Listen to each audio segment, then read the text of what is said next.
word, Lord Jesus. Kept your word like you said you would. Oh, through it all, you've been so, so good. Kept your word like you said you would.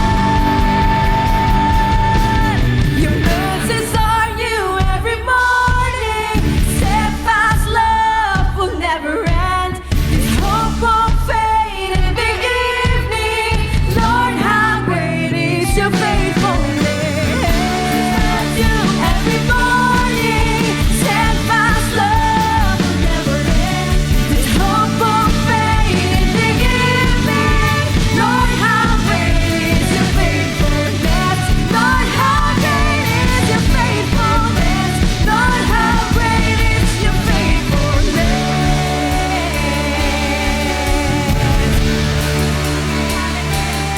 Lord,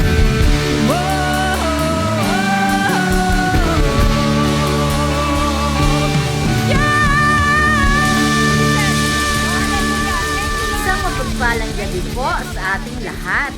Minsan pa nga po, palakpakan po natin ang dakilang Diyos. Amen! Welcome po sa Midweek Fellowship. Bago po ang lahat, wag po natin kalimutang i-like and share ang live streaming na ito sa ating mga kapatid, kaibigan at mga kakilala. At share din po natin in public nang maraming makapakinig, makapanood at mapagpala ng salita ng Diyos. Sige po, sabayan po natin ang Anointing Band. Hallelujah! Hallelujah! Pupuri sa Kanya! Hallelujah! Hallelujah!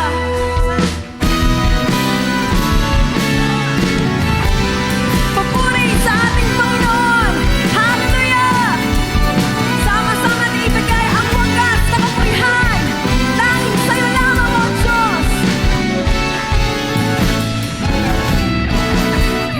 Kagalakan sa puso'y umaabang, nagdi mahisala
Linag sa pagsubok, ang pagsama mo'y tiyak at lubos. Di mapipigil sa pag-awit. Hindi tayo mapipigil.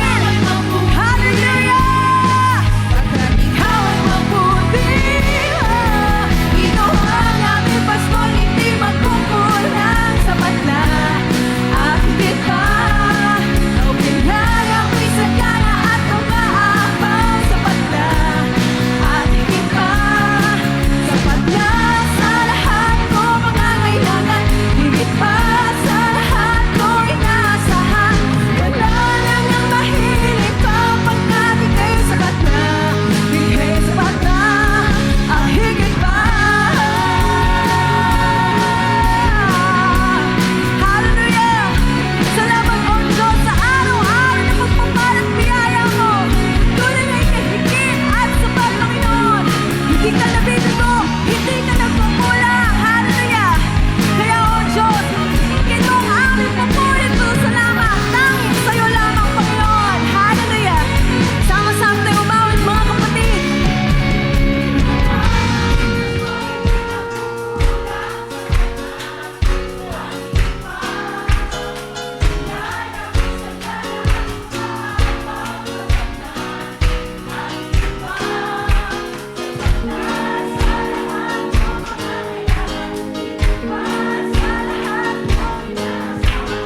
Wala nang mahilig pa pagkat ika'y sapat na. Ika'y sapat na.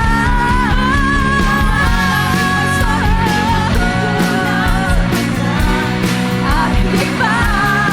Ang biyaya may sagana at umaapaw. Sapat na at higit pa.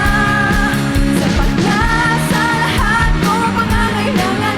Higit pa sa lahat ko inaasahan. Wala nang ang mahilig pa pagkat ika'y sapat na. Ika'y sapat na. Wala nang ang mahilig pa pagkat ika'y sapat na. Ika'y sapat na. Wala nang ang mahilig pa pagkat ika'y sapat na.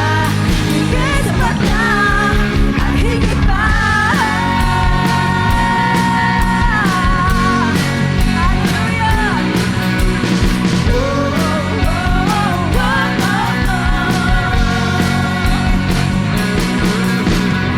Amen! Hallelujah! Purihin natin ang Panginoon. Bigay natin yung wagas sa palakpak na karapat-dapat lamang sa ating Diyos na buhay. Hallelujah! Hallelujah! Magpunin hatang pinagpala. Magpunin hatang nagagalak. Lahat na nakakatanggap na kanyang pag-ibig at kaputihan ng katapatan. Hallelujah! Hallelujah! Hallelujah! Hallelujah!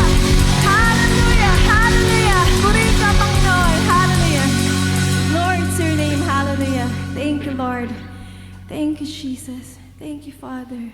Salamat, O Diyos, sa lahat-lahat ng pinagkakaloob mo. Salamat, O Diyos, sa buhay ng bawat isa. Salamat, O Diyos, sa kalakasan, sa lahat ng meron kami sa buhay namin, Panginoon. Salamat, Ama.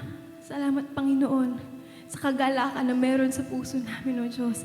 Sa pagpupuri namin, Panginoon. Nandun, Lord, yung glorious presence mo, Lord. In your presence, there's fullness of joy, Lord Jesus. Hallelujah. And we just want to thank you for this privilege, Lord, na makapagpuri sa'yo, makapalakpak sa'yo, Lord, makaawit, makasayaw ng malaya, Lord.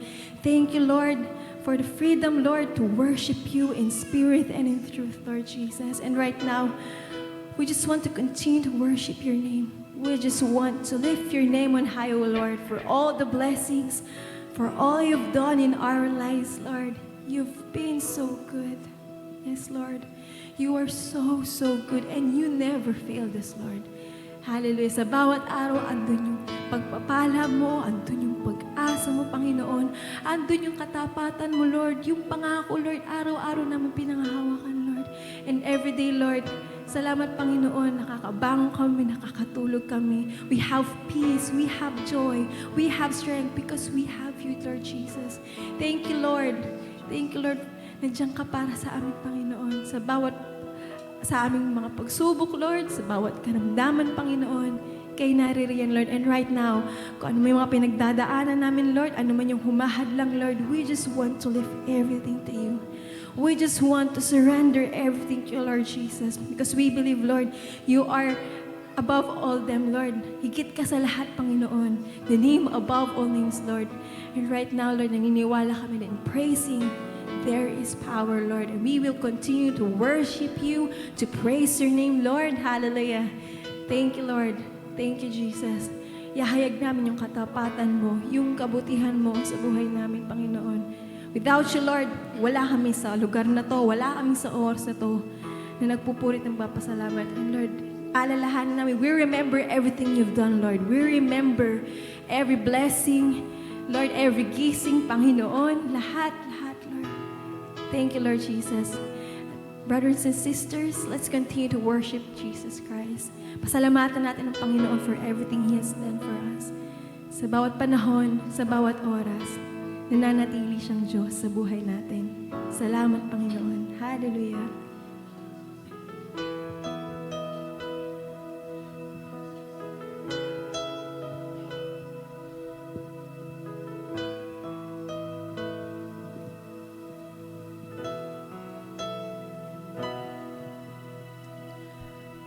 Habang hindi karapat-dapat pagkukulan ng habag at wagas mong pagsinta.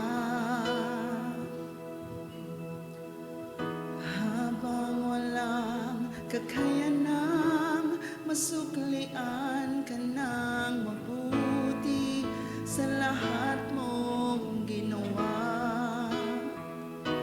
Niyakap mo ako sa aking karumihan. Inibig mo ako nang di kayang tumbasan.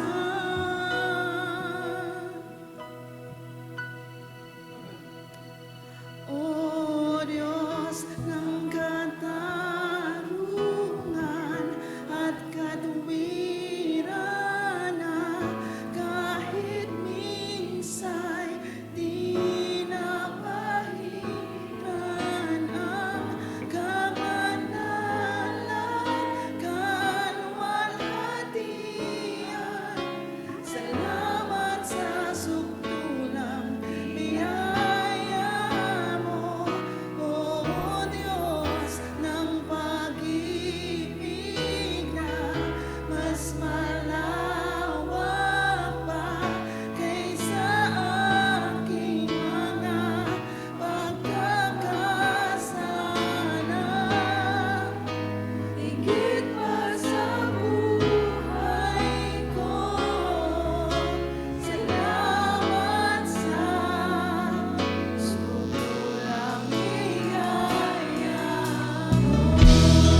Dakila ang iyong katapatan. Pag-ibig mo'y walang hanggan, walang hanggan. Dakila ka, O Diyos, tapat kang ang kulay. Pagmula pa sa ugat ng aming lahi, mundo'y magunaw man, maaasahan kang lagi. Maging hanggang wakas nitong buhay. Dakila ka, O Diyos, sa habang panahon. Katapatan mo'y matibay na sandigan. Sa bawat bighati ng pagmamahal naroon. Natuyan ang pag-asa kung kailan ay hinahon. Pag-ibig mo'y alay sa'kin noon hanggang ngayon.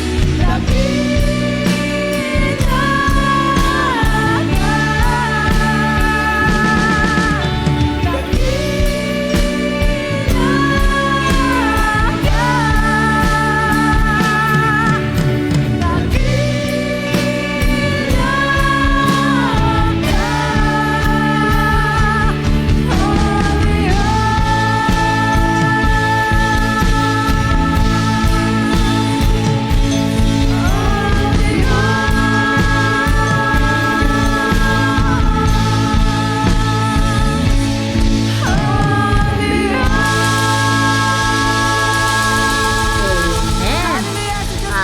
Maraming salamat po sa mga awiting pagsamba at pagpupuri. At ngayon naman po, i-focus po natin ang ating puso at isipan sa pakikinig ng salita ng Diyos. At ito po ay papahayag sa atin ni Brother Bobby Lopez sa series na Encountering Jesus and His Healing, sa topic na Man Born Blind. Sige po, balik po natin ang wagas na papuri sa ating Panginoong Jesus. Amen! Sa pagsisimula po ng gawain natin sa araw na ito, tayo po ay tumarami at tumingi po ng gabay mula sa Espiritu ng Diyos. Manaming Diyos, nagpapasalamat kami sa patuloy na kalakasan at buhay na iyong ipinagkakaloob sa amin. Dalangin namin na sa pagbubulay namin ng iyong mga salita, gabayan kami ng Espiritu mo, siyang aming maging tagapagturo, siyang magpaunawa ng mga bagay at mensahe na gusto mong ipaunawa sa amin at tulungan mo kami na hindi lamang namin ito maunawaan, kundi maging bahagi ito ng aming pang-araw-araw na buhay. Dalangin namin ito, Ama, sa pangalan ni Kristo Jesus, ang aming Panginoon at tagapagligtas. Amen. Sa araw po na ito, sentro po tayo at nagpapatuloy sa serye Encountering Jesus and His Healing, na ang paksa po ay katutok doon po sa bulag na pinagaling ng Panginoong Hesus. Tunay na sa pagkakaroon ng kikipagtagpo at pananampalataya sa Panginoon. Maraming mga himala yung nangyayari at nararanasan ng mga tao. Isa po rito ay ang kagalingan. Tignan po natin sa kwentong ito mula po sa aklat ni Juan Kabanata 9, no? Kung paano ang isang bulag, no, ay nagtamasa, no, ng kagalingan mula sa Panginoong Hesus. At ano yung mga mensahe na gustong ituro ng Panginoong Hesus sa karanasan ito ng lalaking ipinanganak na bulag?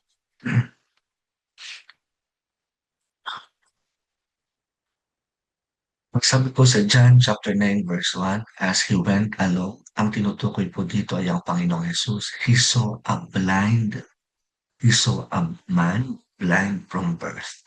So ang kwento po rito ay hindi po ang naghahanap ay yung lalaking bulag sa Panginoong Hesus. but it was really Jesus who made the initiative, no? Um, Panginoong Hesus po mismo, sabi nga natin dun sa kanyang mga salita, 'di ba, kung mayroong 100 tupa at mayroong isang nawawala, 'no, iiwanan ng Panginoon yung 99 at hahanapin niya yung isang nawawala. And that speaks for the kind of value that we have, 'no, before the eyes of Jesus. 'No, sabi nga natin ano at madalas natin 'tong naririnig sa iba't ibang patotoo ng mga kapatid natin na if there is someone, 'no, um, who can tell us how much valuable we are, that would always be that would always be Jesus.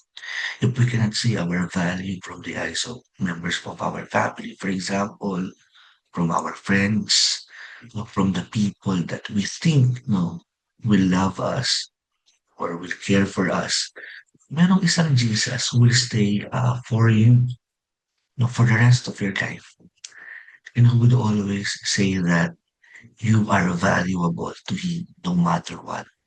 Ano man yung katatayuan, ano man yung katangian. Hindi nagbabago yung halaga mo para sa kanyang paningin. You will always be valuable to Jesus. And this Jesus, was with the Father from the beginning. Siya yung lumikha ng langit at lupa. No, kasama ng Ama. Ama ang lumikha ng langit at lupa. At walang hindi nalikha ng hindi sa pamamagitan ni Jesus. Noon ang salita. Sabi sa John chapter 1 verse 1, no, itong makapangyarihan sa lahat na ito yung nagsasabing mahalaga ka. At ito yung naghahanap sa iyo. No, katulad nitong lalaking bulag na ito. No, si Jesus ang naghanap sa kanya at hindi siya ang naghanap kay Jesus. Ganun siya kahalaga sa mata ng Diyos. Ang sabi, ang lalaking ito ay pinanganak na ng bulag. So simulat sa pool, no, siya ay mayroong ganitong kalalagayan o kondisyon sa buhay. Ang sabi nga, he is in total darkness that only the Creator could fix. No? Alam natin sa mga panahon ito, ah, at at kahit sa panahon natin ngayon, may mga pagkakataon na 'pag na-damage yung ating mata, 'no, at ang mga bahagi nito irreversible na yung papagaling dito, 'no. Tanging puwede lang na mag-ayos nito ay yung siya ring gumawa nito, 'no, at yun ay ang Diyos. Because He perfectly knows how the eyes work, how it functions, because He is the one responsible in its creation. And ang mga bulag po, lalo na sa panahong iyon, meron silang social stigma. Kasi parang nakakabit na dahil nahihirapan silang magtrabaho, nahihirapan silang kumilos, bungsod ng kanilang kalalagayan, 'no. Sabi nga po, marami sa kanila at that time are spending their entire life in a cycle of dependency and begging. Para sa iba, ang tingin nila sa kalalagayang ito dahil malimos sila, 'no, lubos na umaasa sila ng tulong para sa kanilang, tuloy na pamumuhay. Tingin sa kanila ng iba, ito ay papakita na hindi nalulugod sa kanila ang Diyos. Yung gano'ng klase ng pamumuhay. Ang makikita natin kasi na huwag po akong maipagkamali ng interpretasyon ng mga taong, bulag. Hindi ko po sinasabi na, ah, pagka tayo ay bulag, wala tayong kakayahan, kapag tayo ay bulag, 'no, papakita ito na hindi nalulugod sa atin ng Diyos, kundi ganito po tinitignan ng lipunan 'no, sa kulturang Hudyo ng panahon ng Panginoong Jesucristo, yung mga taong bulag. Dahil nakikita nila na kumbaga parang nahihirapan sila 'no, at kumbaga parang namumuhay sila sa pamamalimos 'no, at nakadepende sa tulong ng mga tao. So, tinitingnan nila yung gano'ng kondisyon ng buhay ng mga bulag bilang pagpapatunay daw ng hindi nalulugod sa kanila ang Diyos kaya gano'n ang kanilang kondisyon. Katunayan, sinabi sa John chapter 9 verse 2, sabi dito, his disciple asked him, tinanong nito ang Panginoong Hesus, Rabbi, sino ba nagkasala? Yun bang tao na yan o ang kanyang mga magulang? Kaya siya bulag na ipinanganak. So yung pag, kumbaga parang yung mga alagad, nasa isip nila, sino ba yung may kasalanan? Bakit siya ipinanganak na bulag? Dahil ba 'to dun sa gawa ng kanyang mga magulang, kasalanan ng kanyang mga magulang o dahil doon sa kasalanan mismo nung taong nabubulag, nung taong nabulag. At ang nakakatuwa, ewan ko kung ano, kung paano natin ipapaliwanag ito ano, pero ang sabi nga dito, instead na ang tignan noong mga alagad ay instead na ang makita ng mga alagad ay yung ang kawa-kaawang kalagayan nung taong bulag na inilalarawan dun sa Biblia, 'no.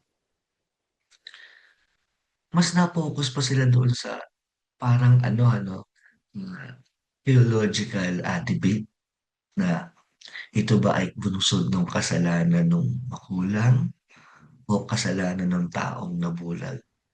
Sa halip na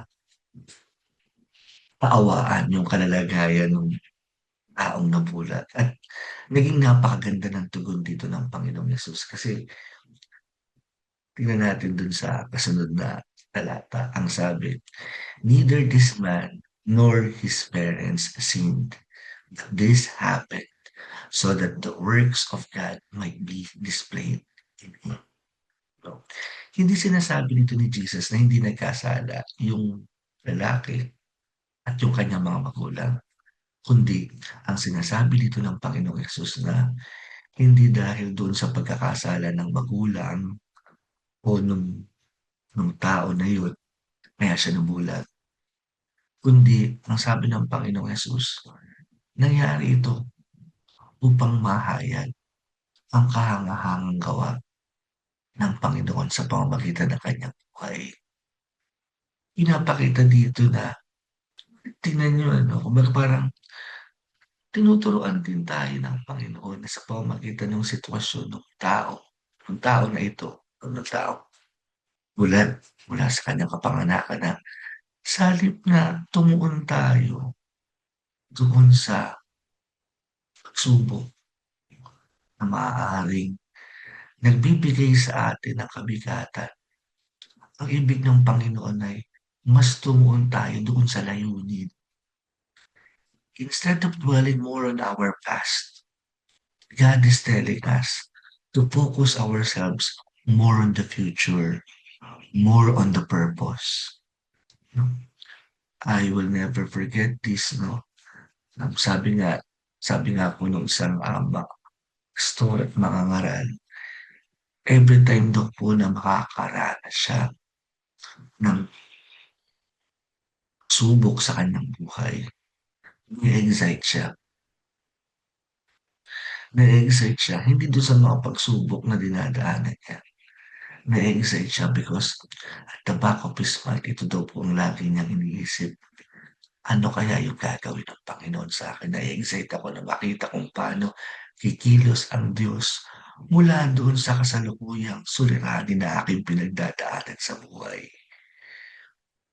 So, magkaroon tayo ng shift ng focus mula doon sa suliranin tungo sa solusyon. At ang solusyon na yun sa ating church, no, we keep on hearing that there is only one answer. And that answer or solution to our problem is none other than Jesus. Sabi nga po sa isang, nung ang mga Israelita ay tumatawid patungo dun sa dagat na pula, ang sabi po ni Moises 'no, as he inspired by God, "Tingnan na lang ninyo kung paano kayo ililigtas ni Yahweh." Kumbaga parang, "Huwag kayong matakot, lakasan ninyo ang inyong loob 'no, hindi na ninyo makikita yung mga Ehipsyong 'yan, lakasan ninyo." Kumbaga parang, "Tingnan niyo na lang kung paano kayo ililigtas ni Yahweh. Focus on what God can do to your life."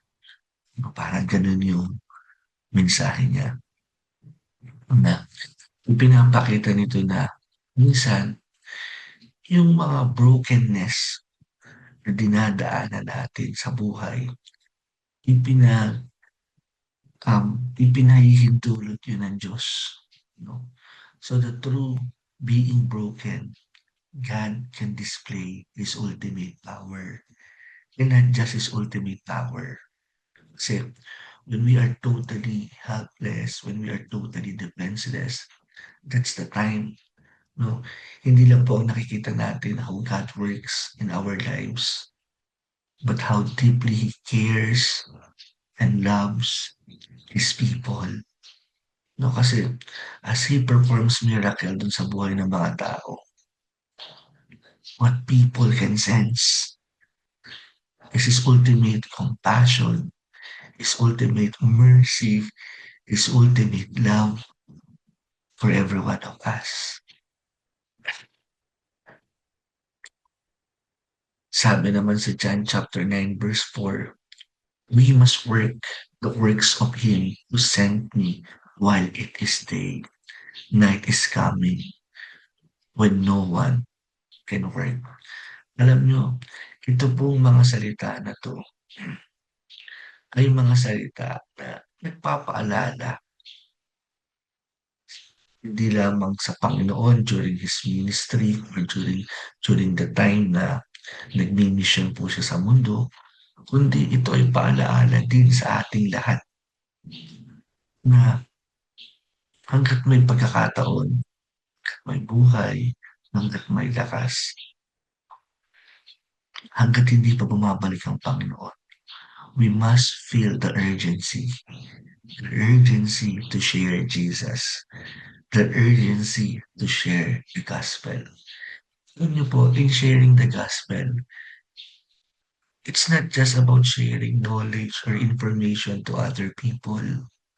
Magkaiba po yun. As we share the gospel, this is truly what we share to other people. We share Jesus. We share His love. And we share hope to other people. Sabi nga po sa mundong ito na punong-puno ng toxicity, punong-puno ng chaos. In the midst of chaos, we only have one certainty. In the midst of chaos, in the midst of tiredness, kay Jesus lang po natin pwedeng matagpuan yung kapahingahan sa gitna ng dagat ng kalungkutan. Si Jesus yung pwedeng sandigan natin na pwede nating panggalingan ng kaligayahan. No? Yung pwedeng maging pangarap natin at yung pangarap nating makakamtan na hindi nagdudulot ng kapalisahan, kundi ang dulot ay kaligayahan. Pwede lang natin yung matagpuan kay Jesus. And Jesus can sense that urgency. Kasi alam niya at this time, no, nalalapit na din ah, nalalapit na din yung kanyang pagkakapako sa krus. Pero sa panahon natin ngayon, we must feel the urgency. Kasi ang dami-daming tao, we never know. Ang dami nilang pinagdadaanan, ang bigat nila ng pinagdadaanan, and they are really in need, no, of encouragement. They are really in need of help. And where else can they find their help when these people, no, kung itong mga tao na ito, hindi na makita talaga nila yung tulong from other people. Wala na talaga silang pwedeng kuhanan ng tulong except for Jesus. Who else will tell them about Jesus? You at us. Kaya, kaya nga ano um, let us give everything that we can give just to make sure this gospel will be preached. Sabi nga dito, um, healing this man wasn't just a kind act. It was a work of the Father that had deadline. Kaya kaya hanggang pwede preach the gospel so that they may know Jesus, so that they will find hope, they will find rest, and they can find the love that they are looking for. No? Ano po ang sabi sa John chapter 9 verse 5? While I am in the world, I am the light of the world. And who is this light of the world? Parang katulad nung tao na yun, simula kanyang pagkapanganak, all he can see is darkness. Nothing but darkness. Imagine that kind of world where what you can see is just darkness. Imagine the things that we can see in the presence of the light. For those who are born with the capacity to see the world we are living in, it's a beautiful world. Every time we look, for example, dun po sa mga tourist destinations, we can appreciate it's not just the beauty and majesty, the place, kundi kung paano din dinidisplay yung kapangyarihan at biyaya ng Diyos. For some, they cannot see this. All they can see is darkness. At ito din yung mundo na ginagalawan natin. Maaaring tayo ay physically nakakakita. There might be spiritual blindness. Sa kabila ng napakadaming blessing, hindi natin makita ang blessing at ang nakikita natin lagi ay ang bigat at kapaitan ng buhay.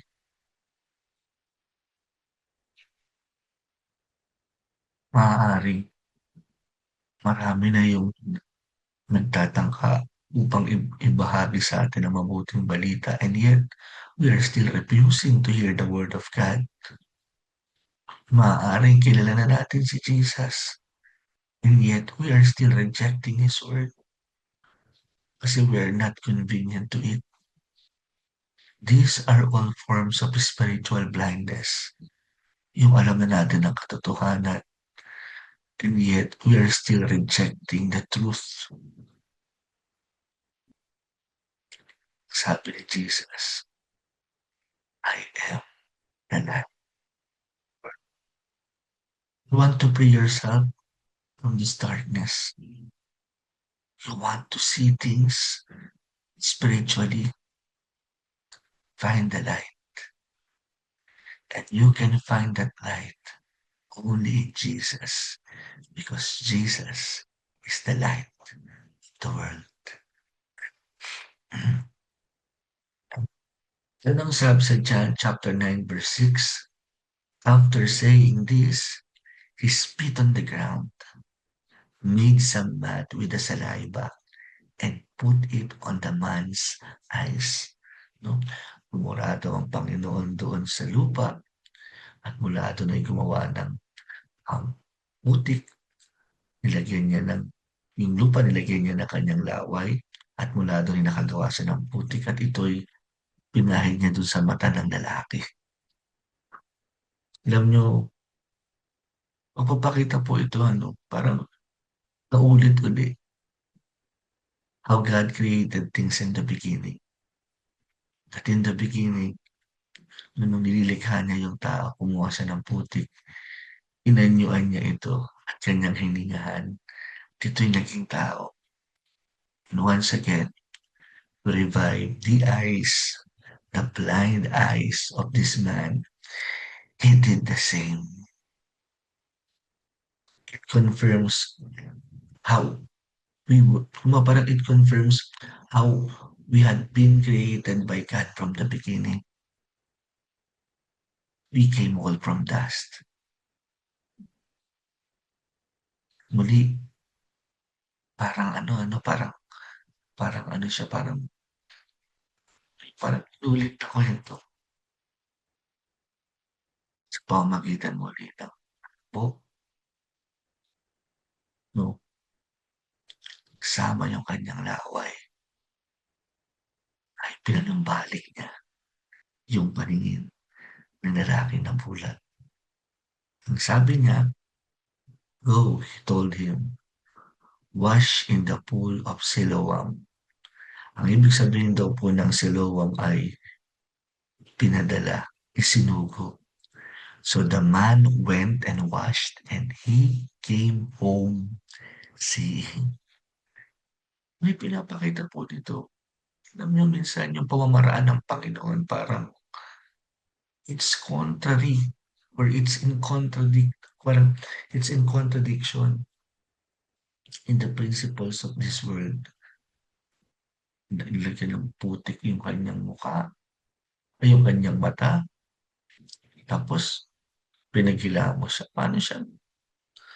How would that be possible that this blind man would be healed by that kind of act? But that is faith. Because who is Jesus? No, bakit siya susundin itong lalaking bulag na 'to? Unless naniniwala siya na kaya siyang pagalingin ito. True enough, when Jesus told him, "Pumunta ka at maghilamos ka doon sa Siloam," sumunod siya. Napakaganda. Ang ibig sabihin ng Siloam at sinugo. Tamang-tama. Jesus was sent by the Father in order for him, through the life of this blind man, God's ultimate love and power would be displayed. At true enough, uwi siya, siya ay gumaling, siya ay nakakita. Pero ano po ang sabi sa John chapter 9 verse 8? His neighbors and those who had formerly seen him begging asked, "Isn't this the same man who used to sit and beg?" Yun daw pong kanyang mga kapitbahay, yung mga dating nakakita sa kanya na siya ay naghihingi, namamalimos, ay nagtanong, "Hindi ba't ito din yung dating nakaupo at namamalimos?" Hindi sila makapaniwala. Hindi sila makapaniwala na ito din yung dating namamalimos, nanghihingi sa kanila, sanhi ng kanyang pagkabulag. Sabi pa dito sa John chapter 9 verse 9, some claimed that he was. Siya nga. Others said, no, he only looks like him. Kamukha lang siya nun. But he himself insisted, I am the man. Pero ang sabi niya mula sa karamihan, o yun, ko ang lalaking iyon. Parang nakita na ng mga tao, pero ayaw pa rin nilang paniwalaan. Parang kung minsan tayo dumadating do'n sa buhay natin yung ganyan, na na-witness na din natin for several times how Jesus saved us, how Jesus loves us, and yet dumadating po yung mga mabibigat na pagkakataon at pagsubok ng ating buhay.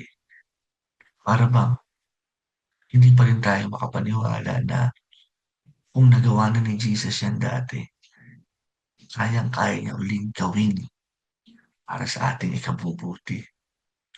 At ang sabi sa John chapter 9 verse 10, how then were your eyes opened? They asked. So paano kung gumaling? Ito daw po ang buhay ng maraming mga tao. Itinatanong natin, paano ka gumaling? Paano ka yumaman? We are interested on the process. We are interested in knowing the how, but we are not interested in knowing the who. Ayun ang pinakamahalaga. Was without the who, there will be no process. Without Jesus, there will be no healing. At ang sabi sa John chapter 9 verse 11, the man they called Jesus made some mud and put it on my eyes. He told me to go to Siloam and wash. So I went and washed, and then I could see. So this time, sa John chapter 9 verse 11, ito pong lalaking pinagaling ay nagpapatotoo na in his own. Mga kapatid, kinukwento na niya yung magandang bagay na ginawa ng Diyos sa kanyang buhay.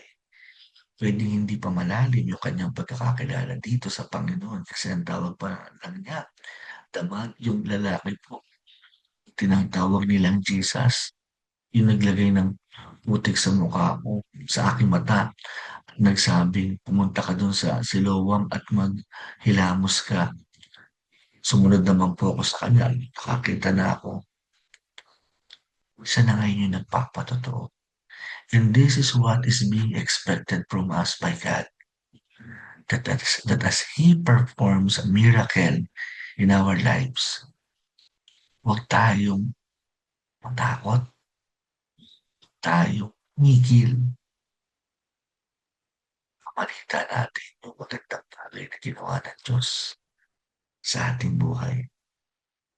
Pangon sa John chapter 9 verse 12, where is this man? They ask him, nasaan ang taong ito? Nasaan si Jesus? Ang sabi po nung lalaki, I don't know, he said, di ko alam mo nasaan. Minsan,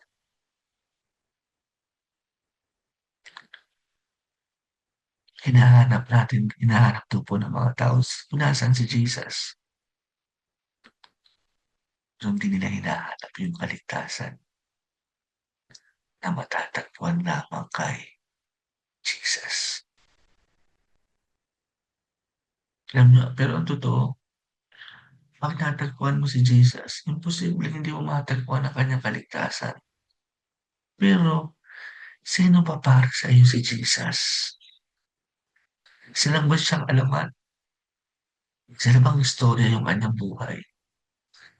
Sino ba siya? At ano ba siya sa iyong buhay? Dumalangin tayo.